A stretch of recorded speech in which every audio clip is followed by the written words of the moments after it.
Hey everybody, I'm Jack Reedy with Future Pastimes. I'm the designer of The Adventures of Conan. In this video, I'm going to be talking about the different modes of play that you use these dice for. So every character has its own set of dice that the player will use, and your character card at the bottom will let you know. Conan's going to have two of the orange and two of the sort of cream with orange symbols on there. And the game is played over several phases, and each phase really has a different way that you're going to use these custom dice. So that's what we're going to look at here. So in the first phase is the resource phase, and we're using the dice in order to make our way along this plot track. So there are different chapters that are going to have different requirements in order to move your token one space up on the track. So in this case, Conan needs to roll a move and a warrior in order to advance on the track. This symbol here in the highlighted diamond is for the bonus. The bonus will be tied to whatever the event card for the round says. So here it would be advance on the warrior track. So trying to roll a move and a warrior. So Conan is going to take all of his dice for that, and then give him a good shake, and hopefully you're not a disembodied hand, but you're going to roll those dice, and then you're going to see what you have got here. So I've rolled two of my dice have a warrior. This is a thief, which is not a symbol that I need, but that's okay, because in this phase, I'm going to get to roll potentially up to 3 times. However, every character has a unique symbol on their dice called their character symbol, and Conan's, as you can see here on the dice, it's the battle axe. So for an ally, it's the tankard of ale, and for the foe, it's the hand. So Conan doesn't want to roll this symbol in this phase. So that is like a strike, and 3 strikes, you're out. And we'll just put that back.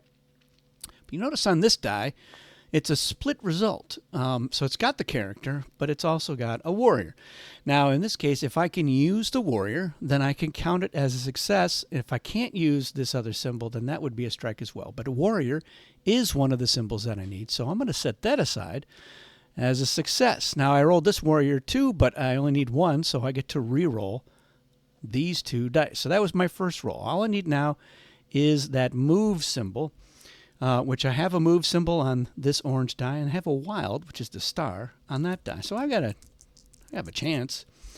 But there, I've rolled 3 of the characters. And if you roll 3 or more of them at any point here, then it is an automatic failure. Now let's back that up a step here, because I want to point out something. I've got some tokens here. If we look at Conan, I've got a gold, which I can't really use right now. But I have a move fate token, and I have set. Set is a god token with a unique ability. Change one of your dice to any result. So earlier, I'd rolled, what did I roll? I had a thief, and I had a warrior here. So I had the 1 warrior, which was a success, and if I wanted to, I could just say, yeah, boom. In fact, I could change this die, because at this point, I haven't rolled 3 characters. So right there, that's everything I need to succeed, and I can stop right here. And if we look at what is the bonus, well, actually in this case, sorry, there it is. The bonus is a thief. And lo and behold, I have rolled that. So here, if I just use this fate token on that roll, I've got the warrior, I got the move, and I've got the thief. So not only do I advance on that plot track, I also would get the bonus, which would be to move up on the achievement track. And I'd get a point, and I'd also get whatever the reward is. So let's go take a look. What is the reward there? It is advance on your lowest achievement. And anytime your achievements are all the same, or you have more than one that's tied, you just choose which one that you want. So I'd get the point first. I'd get advance on my lowest achievement, so I might say I'm going to move up on warrior here so that I can roll the local kingdom die. And then it's advance on my lowest achievement, and I might move up here on thief in order to get a gold. So that's how this phase works. It is now also, let's say that I had 2 had 2 characters here. I'm like, oh no, I got to set these aside. And I haven't, let's say I don't even have that one. Let's just chuck it over there. And we'll say that that is that is a pirate here. I've got the warrior. I need to roll a wild here. So let's say that was my first roll. 2 strikes, 1 success. I'm rolling again. Here, I've got another strike. Now, if I did have this, I guess I chucked this away too soon. If I did have this, I can't do this now. Once I've got the 3 strikes, that's it. Can't change any of those except through divine intervention. So you can always use a god token if its effects are applicable, and set is. So I could just say I'm going to change that into the move symbol that I need so that I at least can advance successfully up the plot track, wouldn't get the bonus, and this would return to the god supply, and somebody could pick that up in the next round. Maybe Conan, who knows? But that is how that phase works. So it's up to 3 rolls, trying to avoid your character symbol, and you get to re-roll non-characters up to 3 times. You can use fate tokens along the way as long as you haven't gotten up to 3 characters to change a die.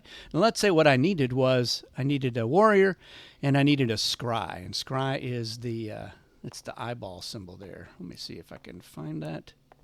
There we go. So on that one, it's kingdom and it's scry. I need a scry, but I haven't rolled a scry. And so what I could do, let's say that this was my first roll, right? I got the warrior that I need. I have 2 strikes. I've got this other warrior. But what I could do is I could say I'm going to change this to a move. So even though move is not a symbol that I need, I can use it to change this one so that I can re-roll this die as well. And that is often overlooked, but that is a perfectly legal thing. As long as I don't have the 3 characters, I can do that. So you can change it to a symbol you need. You can also change it to a symbol that you don't need, just so that you can re-roll that die. So yeah, those are some important considerations. What I will say is, as you know, I needed a move. So let's say that I rolled the move, and let's say that this was, that.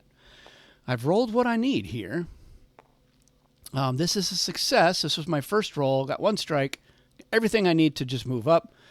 But I'm like, I'm going to push my luck here, and I'm going to try to get the bonus. Now, if I roll that, well, I'm not done, but I still only have 2 strikes, and I'm okay. But let's say that Conan had an extra die. Okay? So I have an extra die, and they were both these. And I decided, I'm going to roll. I'm pushing my luck. I've got what I need to succeed, but I want to get that bonus because I just need to roll a thief or a wild. So I got a pretty good chance on these 2 dice. But if after rolling, I get 3 characters, well, now this is an automatic failure. This is not a success anymore. I have struck out. So even though I had what I needed, I could have stopped and just said, this is good. I want to advance. No bonus. But if you push your luck at that point and you get 3 or more characters, then you are out of luck. So that is the resource phase. That's how that works, and we'll keep these. The next phase that happens is the main phase, and this is the one where you're going to be interacting with the map, moving Conan around, maybe trying to advance on achievements, maybe trying to get to a kingdom that has an adventure. The way this round works is doing a new mode of play for the dice. Everybody would roll their dice, and you'd put all your dice here on the active dice side of your card. Because what you're going to do is in player order, which again is determined by the event, and Conan will go last. So if it's clockwise here, it would be whoever is the next player clockwise from Conan. It might be an ally. It might be a different foe. They're going to spend dice to do action. So I could spend this to do a move action. And I could spend this to do a sail action. Or I could spend this to, if I were in a kingdom with this attribute, I could spend it to move up on the pirate achievement track. I can use my character here. The character is actually a pretty good symbol to have because it can be used in a variety of different ways. And you have a player sheet here. I don't have it out, but it shows you all the different actions you can do. And you can do a deploy action to count a character as almost any of the other symbols. For Conan, he can't scry or do sorcery with a character, but he can use it for a lot of other things.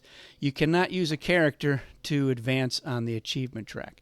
You also cannot put a character on the encounter track. So the reason you might do these, you put the matching symbol on there. So this warrior here, either a scry or a sorcery, either move or warrior, either pirate or thief.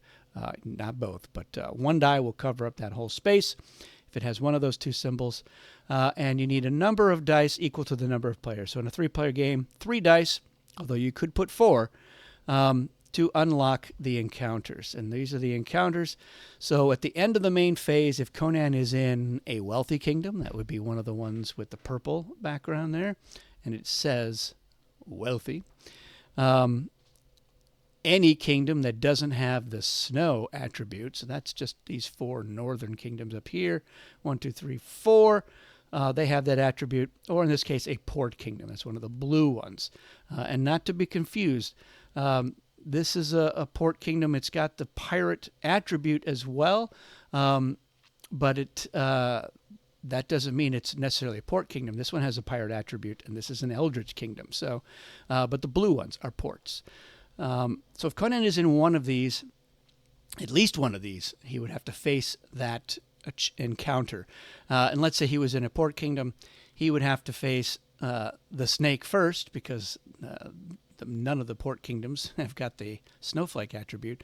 And then he would have to face the corsair. So how does that work here? So it's slightly different from the main phase. Here, Conan has one shot to roll all the symbols on there. So if he's fighting the giant snake, he's going to need to get either a scry or a warrior for this one. Same here. He's got to get a warrior here, and he's got to get a warrior here. And you'll notice the sort of orange diamond. That means that warrior has to be on this die. And a character result is no good in this particular phase. So Conan rolls, let's say he rolls that, and let's say he rolls that. He has one of those. He's got one of these. And he rolls that. If that's what Conan has rolled, he's got a scry here, which he can use for there. He's got a wild, which he can use for there. He's got a warrior, which he can use for the one that has to be that, and he has another wild. So with one roll, Conan got everything he needed. He would get 2 victory points. He would roll the local kingdom die, matching whichever kingdom he was in. And that would be it. That encounter is done. Then he'd move on to the next one. If, let's say, the rest of this, let's say he just rolled those 2. So he has 3 successes. He has not succeeded in this encounter, so he's not going to get any of the rewards. He does have to assign these. So he might say, yeah, these are going to both be warriors here. Actually, he's going to use that one. It's going to be for the scry. So these first 2, he can just might as well be. The first 3 are successful. That means the next player in turn order has to get whatever's left. So they only need to roll a warrior.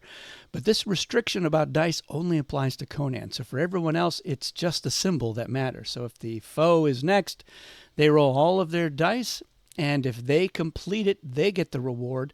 And anybody who's gone before them who did not succeed in rolling it suffers the penalties, which here would be a wound and losing a fate token of their choice. And remember, a wound means you choose one of your dice, and it is out for the rest of the round. So that is not good. So let's say that, Conan only had 2 successes and the foe had 1. The next player, if it was a 3 or 4 player game, they would get a chance to roll. And if they succeeded, they'd get the reward, and the 2 players that went before would suffer the penalties. Now, 2 fun little things about the encounter track is that anytime a foe has put dice on the encounter track, so here they've got a sorcery and a warrior, so they might block that warrior. And, we'll say that they had this on the sorcery because that's a split. And, let's say that they had the wild here. Also blocking here. So these are, in a 3-player game, these 3 dice are enough to, this one's a little small. So these 3 dice are enough to unlock encounters. When Conan rolls, every foe die that's on this encounter track, in this case it's 2, are 2 dice he has to set aside before he rolls. So in this case, he might be like, ugh, I can't. Well, it's not impossible. And I'll tell you why. He only has 3 dice, but he's fighting this giant snake, right? And he needs 4 symbols. So let's say Conan rolls the double warrior. Well, that counts as 2 warriors, and it is orange, so that takes care of those 2. He could still, if he ended up rolling, 2 wilds, he could defeat this. But the fact that he has to set aside dice, and again, if you've got the Queen of the Black Coast board, it's got a nice little set aside. Set aside dice are not lost for the whole round. They're just lost for that encounter roll. So he might say, like, yeah, I can still do this. But usually what happens when you set aside dice, you're less likely to be successful. So let's say he does roll that. He's got 2 warriors, and then he rolled this. Neither one of these are successes, so he would set those aside. 2 warriors are taken care of. The next player has to roll either one of these or one of those. And again, Conan can say, yeah, I'm assigning those 2 warriors to here, because I don't want to make it easier for the other players to complete this. I mean, yeah, if they rolled a scry, they could use that there. So he might say, yeah, even though this is an orange, again, he can decide where to assign this. He would not be able to, if he rolled a warrior on this die, he couldn't assign it to that one. It's got to be an orange die. So, but he can assign this there, making it hopefully a little bit more difficult. But the other thing about this encounter track is that every die that is on the encounter track, when that player is, let's say the foe is the next one to roll, every die that's on this encounter track that matches a needed symbol, they've already rolled it. They don't have to roll it again. So here you got a warrior, and this is a wild. It may, it can be whatever they want. It can't be both, but they could say, yeah, I'm using this as a warrior. So the foe can complete this encounter without even rolling. They got the 2 successes from Conan, and then boom. Now let's say that Conan didn't roll anything, and he had no successes. The foe has 2 successes already because of the encounter track, and let's say they roll and they don't get anything. And now the ally is going to roll. These 2 successes are only for the foe, so they do not contribute to completing this. If this is what's on here, and currently we have no dice, and the ally has to roll all 4 of these. Now, if everybody rolls and nobody completes this, nobody suffers the penalties. We thought about the idea of like, yes, everybody suffers, but we decided to give you this kind of, dodged a bullet. Everyone ran away. They got away from the giant snake unscathed. Nobody's wounded. But if one of the players completes it, again, everybody who didn't complete it but attempted it is going to suffer the penalties. And remember, if Conan is in a port kingdom, let's say he does suffer the penalty. He's got to pick a die to lose. Now he has a wound, and if there are still 2, now he has to fight the Corsairs because he's in a port kingdom. So Conan is like, great, I'm down here in a port kingdom. I'm in Amazonia. He still has to set aside 2 dice, and he has the wound. So he's now down 3 dice. So again, in this case, he needs 4 results. There's no way he's going to get it. And he doesn't even want to get any successes because, again, he's just making it easier. But here, yeah, he's got to have to assign 1 warrior. So remember, the foe has 1 success. He can use this warrior for a success. The other one is not a success. So what he could do is he could say, I'm going to take that off so I can roll it. And if he had done that on the first encounter when Conan was fighting the giant snake, once the foe has taken that die off the encounter track, well, now when Conan fights the Corsairs, there's only 1 foe die on here. The encounters are already unlocked, so this doesn't matter anymore. You can leave these dice up here when it's your turn to roll, or you can take them off so that you can roll them. And you would leave them because they match a symbol that you need, but you take them off if you want to try to use that die. So if Conan only had to set aside 1 die instead of 2, he might have a chance with 3 dice to beat the Corsairs here. Not with these dice. But what's interesting is when you're choosing which dice to set aside, it can change for each encounter. So these are not wounds. Conan can say, yeah, I need this. And here's the reason why. This symbol here is only on Conan's light dice. He can't roll. He needs to roll a double warrior with this one, and then he needs to roll a pirate or a wild on these two if he wants to try to beat this with one roll. And remember, he's got set, so he could use set. If he had any, needed fate tokens, he could do that. Sometimes a character's ability might help out, but not in this case. He can use this fate token as a warrior, but only if his character was that side face up. So that's how the encounters work. It's one roll, and this is the only phase where Conan goes first. So he goes first. He might have to set aside some dice. He might have to face multiple encounters. If Conan has dice on the encounter track that match a result that he needs, then that's something he can use. So again, if he has rolled, what did we decide? That was a 3. If he has rolled this in the main phase and he says, yeah, I'm going to put this up here because I think the encounters are unlocked, or I want them to be unlocked, that's 2 orange successes that he's got for warrior. And not every one of these is going to have 2. Like this one only has 1. Some of them have no requirements on orange, but most of the cards do. And some of them, they don't necessarily require a warrior, but most of these do. See, like a double warrior, this could be a scry instead. Same thing with that one. That one's only 1. No requirements there. Here's 1. So if he's fighting a frost giant, he needs only a single warrior. He can still use that double warrior to count this warrior and that warrior. And now all he needs is this move, but it has to be on his orange dice. So if he's setting aside a die to fight the frost giant, that's the die he's going to want to use. And I know that we're talking about encounters. I'm going to jump back to the main phase because there's 2 other things that can happen in the main phase, which are kind of their own dice games. So let's give Conan his dice back here.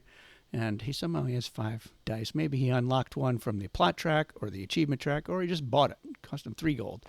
And that is duels and fights. So if Conan moves into a kingdom that has another character, and it's going to be a foe, because he cannot duel the ally. He moves into here. He's initiating a duel. He'll get a local fate token, which in this case would be either sorcery or warrior. This jungle symbol here is just like the snowflake one. It just applies to encounters. So there's no dice. You're never going to need to roll that. I say never. There is a plot where that is necessary, but we'll talk about that in another video. So whoever initiates the duel looks at their active dice. So Conan would have had to have moved. So let's say that he used this. He deployed his warrior to move so that he could enter this kingdom. He's going to pick up a fate token. Warrior is always good to have. He's got to form a pool, a warrior pool, and that is with dice that can be warrior right now. Thief results are not going to work. Of course, he has this double warrior, but again, he's only using it as a warrior to form a pool. And here, he's got a warrior and a character, which you can deploy to warrior. So now he has 2 dice. We do the same thing with the foe. In this case, he only has 1 die. He can deploy his character to warrior. So that's his warrior pool. And he could decide to say, you know what, forget it. I'm not even going to try. But he's going to try his luck here.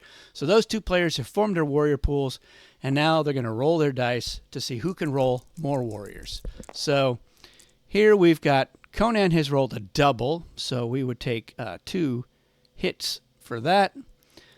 This one is a warrior and a character. If it was a character, it wouldn't help him. He can't deploy now that he's in a fight or a duel, but he did roll a warrior because it's a split result, so he can choose it for that. The foe rolled a wild, so that counts. And anytime you roll a success, that die can be rolled again. So they're going to roll both of these dice again. Who knows what will happen. So here, Conan, another double warrior. This is a move. That's no good. So that becomes spent. Although Conan could use this to turn that into it, but he's way ahead. He's just got 2 more hits. And, the foe has rolled 1, but it's not looking good. So then they're going to roll again. Either one of them could stop at this point, but they're going to roll again just to see what happens. All right, so Conan is done. He did not roll anymore. He could use this to change it into warrior and keep going. He could use set to do the same. And if this side of his card is face up, as you can see, he can use any fate token as a warrior. So he could use this as a warrior to change that die into a warrior. But he's like, I've got 5. This guy's got 3. I'd like my chances. So he's going to keep rolling as well. And, oh, he's done. So it's over. The foe has lost. You can account the difference, and that's how many victory points Conan will get as the winner. The loser will be wounded, and so we'd look to see how many. Does he have any active dice? Yes. So he would be wounded for the rest of the round, down 1 die. If he didn't have any active dice, let's say he'd spent that one, so that was, and this was also spent. Then we'd look to see, does he have any dice on the encounter track? And he does, so that would come off. And remember, this is still the main phase, so at this point, it doesn't look like the encounters would be unlocked at all because there's no dice on there. He doesn't have any more dice he can put on there. Conan's got 3 dice that he could potentially use, although I think that one was spent because remember it was successful. He's got 2 dice, but yeah, he's not going to bother. And also, if Tothamon had any tokens on his card, Conan would get those, and then Conan kicks Tothamon into an adjacent kingdom. So he might stick him over there. So that's the outcome of a duel. A fight is a challenge token that, I don't know if that's a similar. Also similar, that's a heist. Heist is like a fight, but you're trying to roll thief symbols. So if Conan enters this kingdom and he reveals a fight token, then this is a brutal fight because it's got double wounds.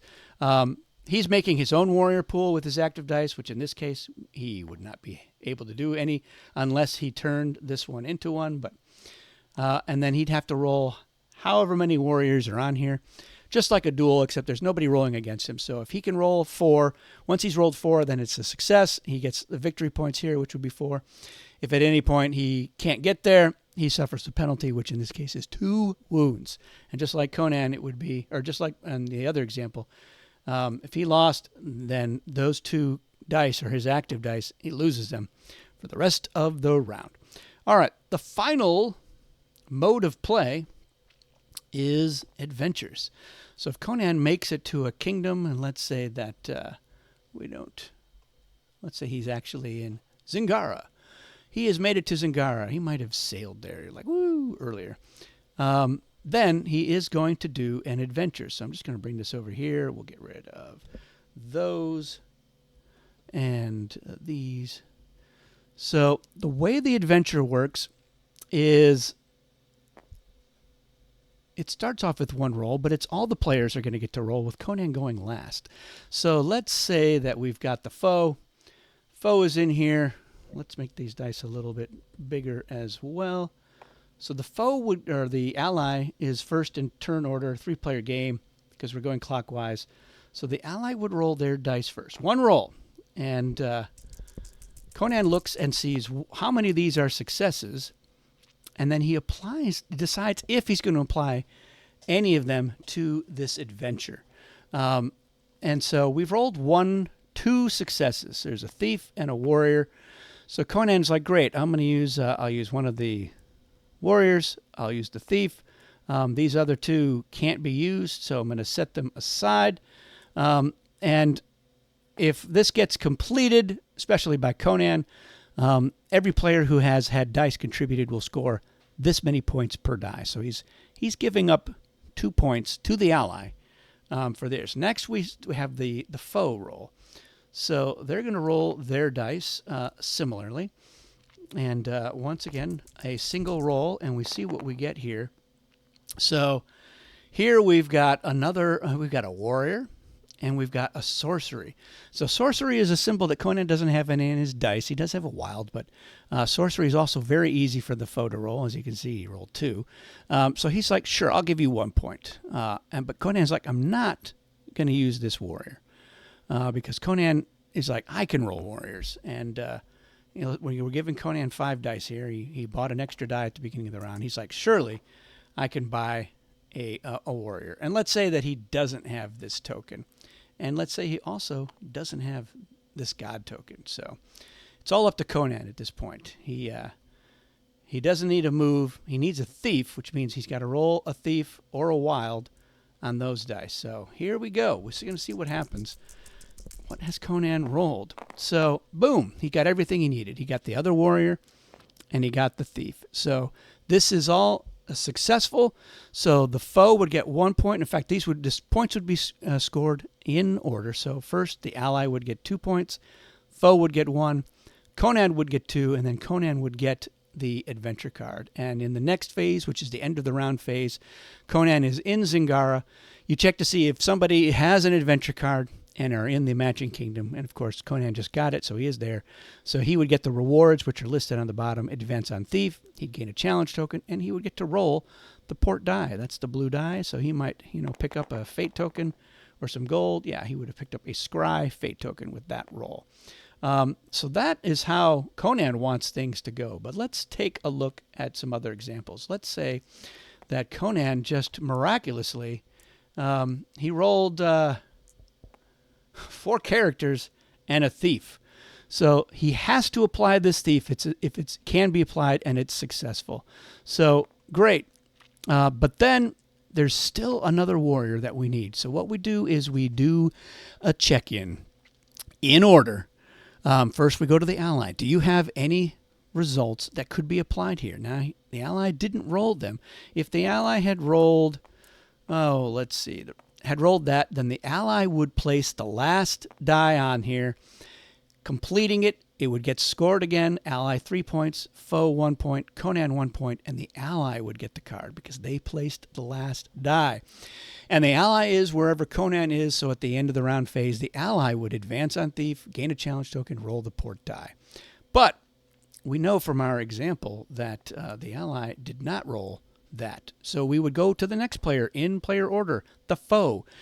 Can you do it? And in this case, the foe is yes, I can complete it. And here's what happens when the foe is the one who completes the adventure. Nobody else scores any of their dice. Only the foe. So the foe would get 1 point, and the foe would get the card. Now, the foe is not in Zingara, so they will not get these rewards this round. But if in the future Conan has moved on to another kingdom, and the foe is like, oh, maybe I'll go to Zingara. And if they are in Zingara at the end of the round, they will advance on thief, gain a challenge token, and roll the port die. And if in the next round they're still in Zingara, they'll get this. Again, that's for anybody who has an adventure card. If you find yourself in that kingdom, you get those rewards. Now, if you, let's say Conan, he did complete it. He completed Island of No Return. And then later on, another adventure came up that takes place in Zingara, which is not this one. And he got that one too. At the end of the round, he's got 2 in Zingara. He would pick which one he wants. So it might be that the reward for the other one is better or is more appropriate to what Conan wants. Then he would do that. And that's how adventures work. Now, if after we did the check-in, let's say that that's what they rolled and all we needed is one more warrior, nobody has it, then you get to do this one more time using, so again, these were successes. That was a thief, whichever one. There we go. We know that was a success. And we know that Conan rolled, here he goes. He did roll that. We still need a warrior. So these dice are not going to get rolled again. So the ally would roll first. And once again, Conan would decide, am I using any of your successes? Here, no successes. The foe would roll next. And the foe here, also no successes. But let's say that they did roll that. Conan could just say, yeah, I'm using this. Conan is the one who's placing it. So the dice would be scored. Conan would get the card. But if he pushes his luck, he's like, I know that you rolled what you need, but I surely I can roll a warrior on 4 dice, where my orange dice have a warrior on 3 sides. And there you go. He had 2 dice, so he would be able to go. Now let's say he did this. This is victory points per die, not per symbol. So Conan would get 1 point for this one, 1 point for that one. Again, it would score ally 2, foe 1, Conan 2. And the order of the points is important because of the scoring track. So let's say that you're moving up. Everybody's moving up to 5, and you're getting a local fate token. And, let's say Conan is for whatever reason, let's say that Conan is not, he's here. He's doing an adventure in Eastern Desert, which has a warrior. And let's say that the foe is here. Somebody has that. There's only 4 of these, so let's say that somebody has this as well. Local fate token. The ally would go first, and they'd say, "Great, I get this fate token." Then the there's no. This is the symbol for a caravan, so it's not a fate token. So the only fate token that Tothaman can take is that. And so now it's Conan's turn. He's getting points as well, but there's no more warrior fate token, so he doesn't get it. So that's why that turn order is important. And sorry, Conan. Sorry to do that to you, but better luck next time. So that is all the different ways you're using the dice. There was even one more when I designed the game, but it got to be a little bit much. So I like this. This was the whole point of designing the game, was I wanted to do a dice game where you've got these beautiful custom dice, but you're using them in different ways throughout the game. So as you can see, there's like I've never seen this sort of thing in another game. And if you have, let me know. I'd be curious to try that game out. The other phases, it's not that unusual. 3 rolls on the plot phase, 1 roll for this. Keep rolling the same symbol that you need for fights and for duels. Roll all your dice and use them one at a time for actions. That's, you see that in some other dice games. But that's what I like about this game, is that you get it all. It's like 4 or 5 games rolled into one. So let me know if you have any questions about how all these crazy dice are used, and let me know your thoughts. And if you have any questions about any part of the Adventures of Conan, don't hesitate to ask. I try to be as responsive as I can, so I want people to play the game correctly as much as possible. So there you go. That's it for this one, everyone. Thanks for watching. We'll see you again soon.